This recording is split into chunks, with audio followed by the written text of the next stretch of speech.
Hello everyone, I'm Nicole Zarilla and welcome to Montclair News Lab. This is our 5th remote show as we continue to report safely from our homes. This week we have an update from Lucia Gambuza, who appeared in last week's episode when she accompanied her father to a COVID-19 testing site.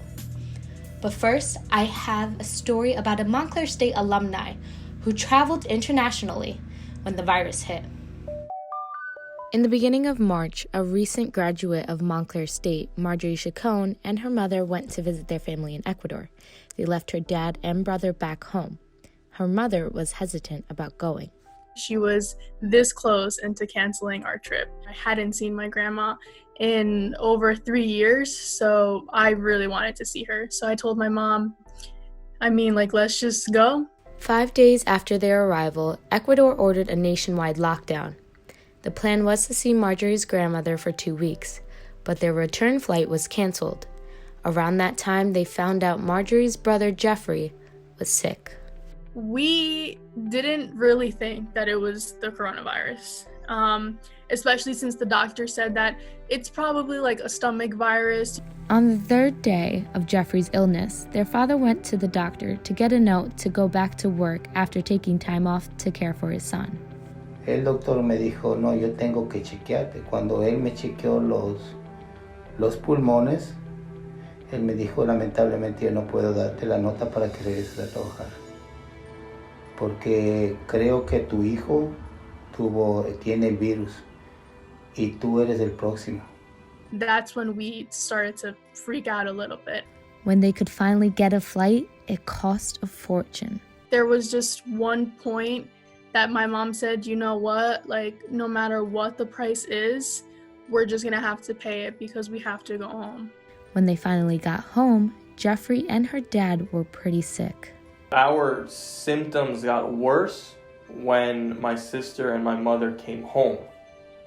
So me and my dad we quarantined ourselves in the basement. Entonces ya empecé a sentir que ya no podía ni siquiera comer. Ya no empecé a sentir lo que comía, no tenía sabor lo que estaba comiendo. My dad was bad. My dad was insanely bad. Talking about, I can't go on, Jeff, I give up, I don't want to do this. No podía. Tenía tanta desesperación, tanta angustia y de no saber qué hacer. Creo que muchas veces le pedí a Dios que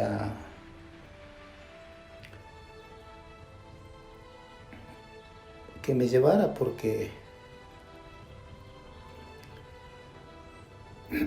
me sentía mal.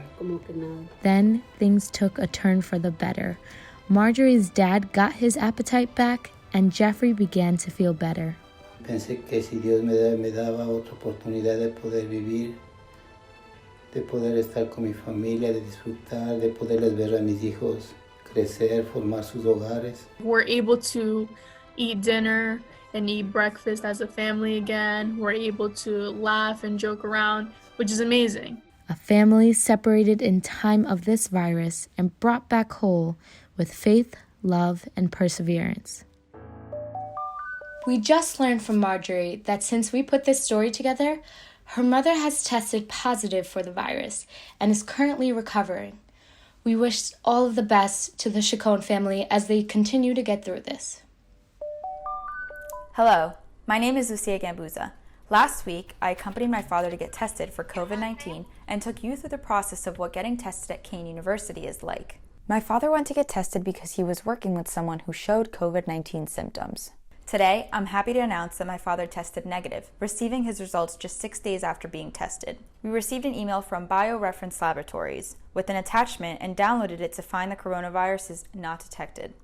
There are other ways one may receive the news, but ours was through email. My family and I are very happy that his results came back negative. From Montclair News Lab, I'm Lucia Gambuza.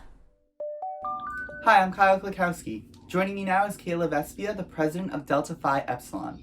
Recently, the sorority hand-delivered 200 meals to the hardworking doctors and nurses of the Morristown and Chilton Hospital. Hi, Kayla. Thanks for joining me. Thank you. So can you tell me a little bit first about how this idea came about? Yeah, so my aunt and my VPP, my vice president of programming, Bree, we both have family members that work in Morristown Medical Center and St. Joe's and Wayne and Chilton. And so Bree's uncle actually passed away last week on the floor of Chilton that we delivered food. So we had so much money like left over in our budget from DeFi because we couldn't have like all these events this semester, obviously. So we decided to, instead of just like keeping all that extra money because we don't need it, we might as well just do something with it. So we decided to get meals from Positanos in Wayne and deliver all of them. That's so awesome, and I'm really sorry to hear about the loss. How did you guys take safety precautions when going to deliver these meals to all the nurses and doctors? So we called the hospitals beforehand and we made sure that we were able to. And then we figured it was easier to do instead of like trays of food, like the big trays. It would be easier to do individually packed meals. And then we called them and asked like what their precautions were at the time. So they basically said, as long as you wear a mask, like gloves, obviously you're not coming inside. We got there and we called. They came down. They brought like a table outside, so we put it all on the table. How'd you guys feel about doing this? It felt really good to do something like outside of our philanthropies because we spend so much time with them that it's like something different to do. But it was cool seeing them like face to face instead of just like donating money to like the CF Foundation. It's like we actually got to be there. Yeah, and witness it all in first Yeah. And it's really nice to see like a community within Montclair State giving back to like the larger community.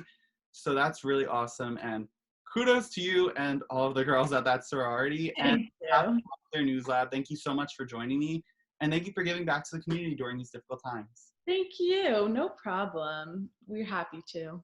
Awesome. Thank you. Hey everyone, I'm Kevin Mendoza reporting for Montclair News Lab, and today I'll be showing you 4 of my personal precautionary steps on what to do when coming into your home during this pandemic. I like to make sure to take off my shoes and place them at the rack by my door. The reason is because the soles of your sneakers touch many surfaces that are infected throughout the day.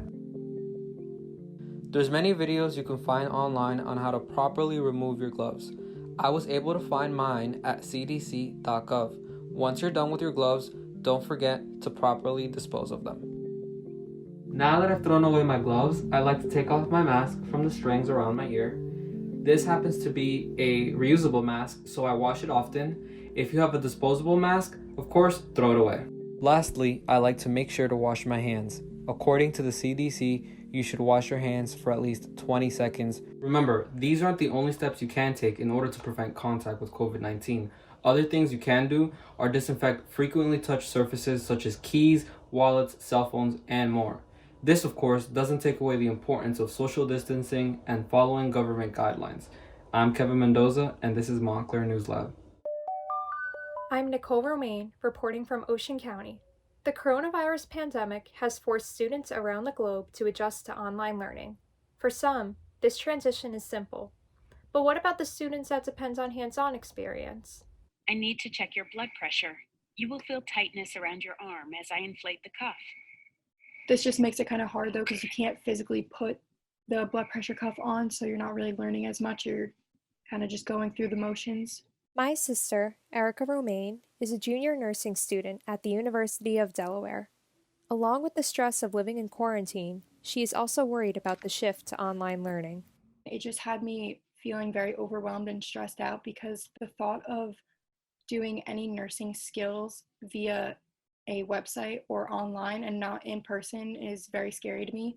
And I think it's very detrimental in our career and learning. If we were under normal circumstances, we would be going to class every day. We have a specific building for labs, in-person labs that we would do about 1 to 2 times a week. Very hands-on. We have dummies that we use. They have real pulses and heart rates and respiratory rates, and they also talk to us, so it is very real. Hi, I'm Amy. I'll be your primary nurse today.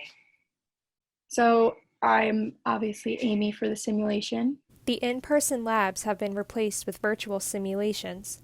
I would ask the patient if they have any pain. I would make them give me a scale. So. Do you have any pain? No, I don't have any pain. It definitely does make it a lot harder though, because you're losing that one-on-one patient contact in person, so it doesn't feel as real. Despite these challenges, Erica is finding ways to learn. I think that being able to physically witness this pandemic going on right now is a very big learning experience for me as a future nurse, in that I get to see how nurses currently are going about this pandemic, and I think that I'll take those skills that they're doing right now with me for if we ever have a future pandemic. I'll have a better understanding of what to do. Being able to kind of adjust to the new normal is going to help me both in education and in future careers, because in nursing, nothing is set in stone, nothing is written. There's no simple answer for things. Even during a pandemic, Erica is determined to learn and grow. From Montclair News Lab, I'm Nicole Romaine.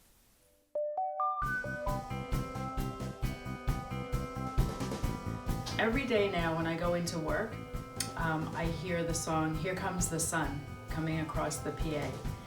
And I know at that point that somebody who was positive for COVID-19 is being discharged from the hospital and is on their way home. So I go and join the people in the lobby and we cheer that person on. And I hope not to see them back. I'd say that one of the best parts of my day is just telling the customer, be safe, and handing off their groceries that they need. Being at work all day, working at an Amazon warehouse, but being able to come home to my family during this epidemic. Getting up every day and making a difference in someone's life, no matter how big or small it is. We're here for you. Now, let's be here for each other. Stay inside and wash your hands. Follow us on social media on Instagram and Facebook at Montclair News Lab, on Twitter at MSU News Lab, and catch up with us on our website, montclairnewslab.tv, for more. My name is Mandana Mahalati, and I am a senior studying television and digital media. When the pandemic hit and school completely transitioned to going online, I made this video as a way to say thank you to all of the faculty members and all of the students that I've met within the School of Communication and Media Arts program. Thank you for the best 4 years of my life and for helping me grow and learn so much. Here are some of my favorite memories.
Even though we reminisce on what we've left behind, Montclair News Lab is not going anywhere. We will continue to bring you stories through the summer. I'm Nicole Zarilla. Stay safe, stay healthy, and keep washing your hands. For more information, visit covid19.nj.gov. To learn more about relief efforts, visit the New Jersey Pandemic Relief Fund website at njprf.org.